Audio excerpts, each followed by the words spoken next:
Hello, everyone. I've recently accepted something about myself, something that was very hard to accept, something that really is ingrained in myself as an illusion that I've created, so it's very intricate and very bound to who I am. And this thing that I will admit right now is that I'm an alcoholic. I've been an alcoholic and an addict in the past, and it has inhibited me from becoming who I truly am, who I've always felt I am. Alcohol and drugs will take away the time that you have to become yourself and to understand the world around you. And what more from life is there? To understand yourself. If you're a spiritual person, now I'm Hindu, so I see that as God being in everyone, as basically everyone being a part of God. So when I say understand yourself, your true self that isn't bound in Maya, in illusion, that exists in creation. I mean, us realizing that we are a piece of God. That every single thing, every single person is a piece of God, and realizing that has been inhibited greatly by my alcoholism. I have kind of lied in other videos that I made, but really it was a lie that I was telling myself as well, that I'm not an alcoholic, but I am. And it's nothing that is especially unique about who I am, but I'm ashamed because of that. I always have and probably will consider myself of a person that is different than other people. Not necessarily better. I don't see myself as better. I just see myself as different for a number of reasons. Because of my spiritual tendencies, my interest in learning all different kinds of spirituality and religions, and my personality is different than a lot of people's. And of course, I'm schizophrenic, but that's really under check right now. But what has made me similar is the pain of alcoholism, because there's so many people who are alcoholics and who have this problem that it's basically an epidemic across Earth. Now, I'm one of those people who accepts a system. Now, this is a bad acceptance, because I accept that, okay, I'm only going to drink this amount, or I'm only going to drink at this time, blah blah blah. But it always expands. The habit always expands from those set principles that we make up and try to place in our lives. But because the nature of desire is to grow. It's not to be satisfied with one thing. It's not to be satisfied with a single amount of something. It's to grow endlessly until our life energy, our personhood, being an individual who accomplishes something separate from society but with society at the same time, the function of our being, the person we want to be, what we want to do with our lives. It compromises that. It compromises our relationships. It compromises our understanding of basic things, but also spiritual things. And corruption creeps into our ideology and our religion and our spirituality, or lack thereof. Corruption always creeps in through satisfying a desire that is endless, because all desires are ultimately endless. But alcoholism and addiction, it's unique in the fact that the desire increases very quickly. If you desire fame and wealth, that increases over time, but the desire for alcohol and drugs, your tolerance builds and builds very quickly over weeks, and you're drinking more and more and more. And even if you control it for years, like I have, and control it to a certain extent, it still builds over time. Even if there's times when I don't drink as much, I still drink. Even if there's times when I do limit myself and I'm able to limit myself, quickly after that, it grows and becomes a bigger problem.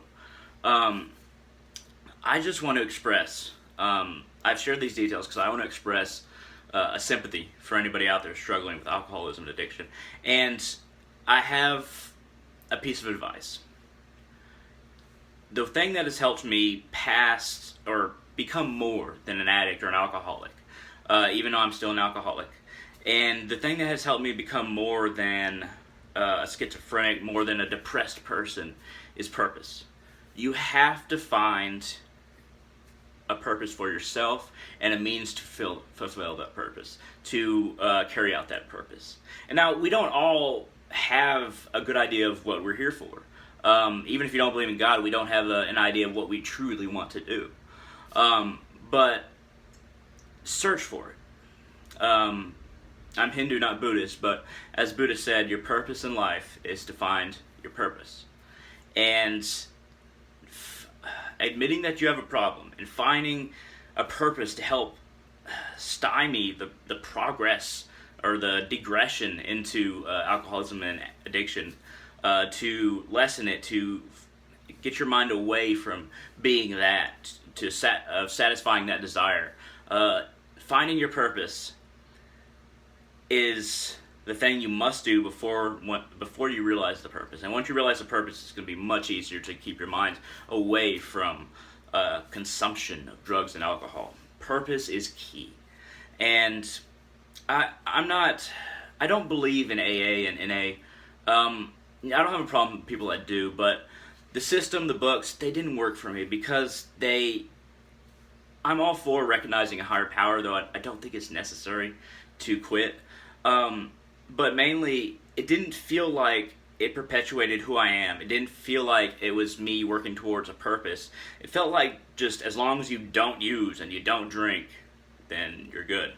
And, this is just my interpretation. If you love NA and AA, that's fine. I don't have a problem with that. It's just my feeling was that it didn't allow us to embrace something more than just not drinking and not using. I've seen too many addicts and alcoholics become bags of potatoes on the couch. And sure, they don't use or drink anymore, the ones that I'm talking about, but they still lack the purpose. And you see that in AA and NA meetings, you still see that look on people's faces sometimes when they haven't used it in a long time, and hell, they might not even think about it. But they still have been destroyed by it in the sense that they don't look for their purpose. They're so focused on just not using and not drinking that that is their goal, and they're finding a purpose just isn't the goal anymore. And or never was, either one. But of course, there's people that aren't addicts and alcoholics who do the same thing, who don't look for a purpose. That's true too. But it really disheartens me when I don't see happiness on the faces of people who have been so strong and were able to quit. And happiness isn't necessarily what comes after you quit. I'm just saying, I wish more people who were alcoholics and addicts or prone to that would look for a purpose and have a system where one's work is to work towards a purpose. I'll give a couple more little pieces of advice that are much smaller than that. Try to focus on not moving towards fulfilling an addiction or getting a drink, like physically. Like, just stay away from the areas where you might be able to find the substances to satisfy it for a time. And another piece of advice is, besides looking for your purpose, find things to do with yourself. I know I work, but the things that I do with myself help me move away from just being an addict or an alcoholic. And I learn all different kinds of spirituality. I learn all different kinds of religion. I study, and I lift weights, and I draw still, but not nearly as much. Work on my blog. I have all these things that help me become who I am and try to find that purpose for myself, try to fulfill it rather, because I already know my purpose at this point, I believe. But without me getting into my purpose, I just want to say I do support you. Please find people who support you, who want you to become who you want to become. Find people that support that, even if you're completely opposite kind of person than me. Even if you're a terrible person, try to work towards finding a community, or at least one or two people who will support you in what you want to do with yourself, who you want to become. And that's all I got to say right now. I hope it's been a little enlightening. If it has, hit that thumbs up down there. And feel free to subscribe and give me suggestions, because I'm always doing videos at least once a day. That's kind of like my regular. But thank you very much for watching, and y'all have a great day.